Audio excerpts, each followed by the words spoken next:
नमस्कार। आज के इस खास विश्लेषण में आपका स्वागत है। आज हम बात करने वाले हैं ब्रह्मांड के सबसे शक्तिशाली और रहस्यमय हथियार की। एक ऐसा अस्त्र जो सिर्फ एक हथियार नहीं था, बल्कि स्पेस और टाइम के नियमों को भी अपने इशारों पर नचाता था। अब जरा सोचिए, क्या ये संभव है कि ब्रह्मांड का सबसे विनाशकारी अस्त्र आज भी समंदर की गहराइयों में डूबी हुई द्वारका के किसी सीक्रेट तहखाने में एक पत्थर के बक्से में सुरक्षित रखा गया है? चलिए, आज सुदर्शन चक्र से जुड़ी इसी रहस्यमयी संभावना की गहराइयों में गोता लगाते हैं। इस अस्त्र की असली ताकत और विनाशकारी क्षमता का अंदाजा लगाने के लिए हमें इतिहास के उस पन्ने को पलटना होगा जहां एक राजसी सभा में इसका सबसे खौफनाक इस्तेमाल हुआ था।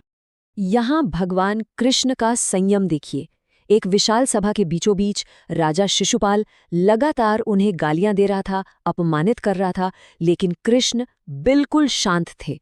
उन्होंने कोई भी कदम उठाने से पहले शिशुपाल की ठीक 100 गलतियों को गिना और सहा। लेकिन जैसे ही उस 100वीं गलती की सीमा पार हुई, माहौल में एक ऐसी रोशनी फैली जिसने सबकी आंखें चौंधिया दीं। सुदर्शन चक्र का आह्वान हुआ था और कार्रवाई इतनी खौफनाक रूप से तेज थी कि किसी के पलक झपकाने से पहले ही एक झटके में शिशुपाल का सिर धड़ से अलग हो चुका था। बिल्कुल सन्नाटा। अब महाभारत युद्ध के 14वें दिन का वाकया याद करते हैं, जहां इस शक्ति का एक अकल्पनीय रूप सामने आया। सूर्यास्त का समय था, अर्जुन अग्नि में भस्म होने की तैयारी कर रहे थे। तभी इस चक्र ने लिटरली प्रकृति के नियमों को ही चकमा दे दिया। इसने एक कृत्रिम सूर्यग्रहण लगा दिया, सूर्य को ढककर पूरे कुरुक्षेत्र को दिन के उजाले में घुप अंधेरे में डुबो दिया।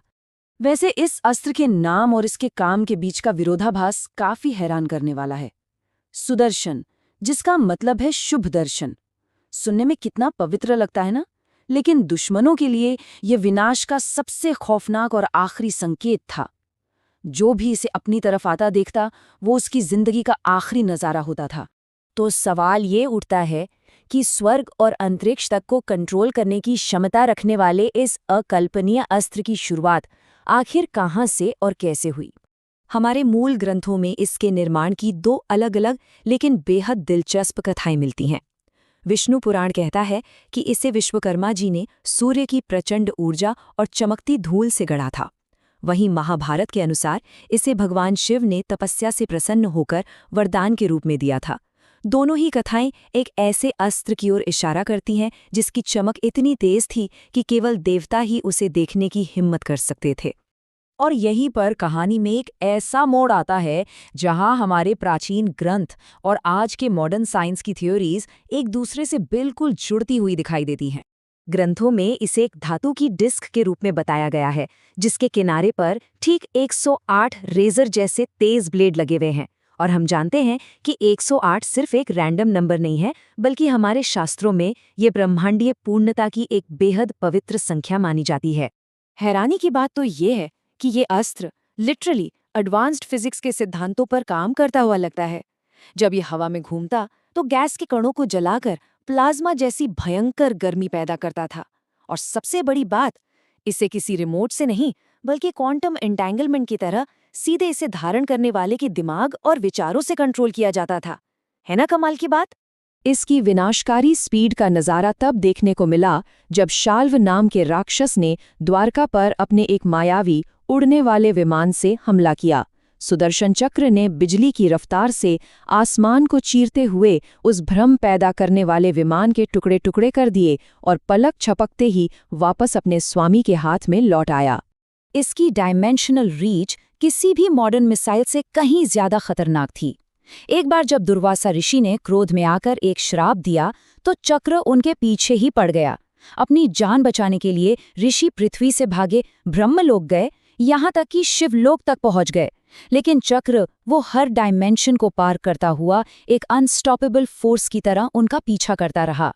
हालांकि ग्रंथ इस बात का भी खुलासा करते हैं कि उस प्राचीन काल में प्रलय लाने वाली इकलौती शक्ति सिर्फ सुदर्शन चक्र ही नहीं था। ब्रह्मास्त्र जैसे विनाशकारी अस्त्र भी मौजूद थे। ये इतने शक्तिशाली थे कि अगर इनका इस्तेमाल हो जाए तो ये पल भर में पूरी की पूरी सभ्यताओं और परिदृश्यों को भस्म करके केवल राख के ढेर में बदल सकते थे। सब कुछ खत्म। लेकिन शायद सबसे हैरान करने वाली तुलना पशुपतास्त्र की है।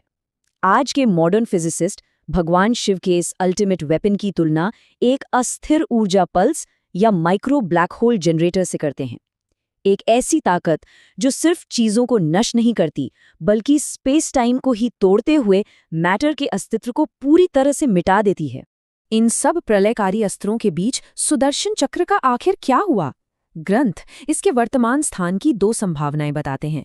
या तो ये अस्त्र भगवान कृष्ण के साथ ब्रह्मांडीय प्रस्थान करके वैकुंठ चला गया, या फिर इंसानों के लालच से इसे बचाने के लिए समुद्र की गहराइयों में द्वारिका के किसी गुप्त खंडहर में इसे हमेशा के लिए सुरक्षित छुपा दिया गया।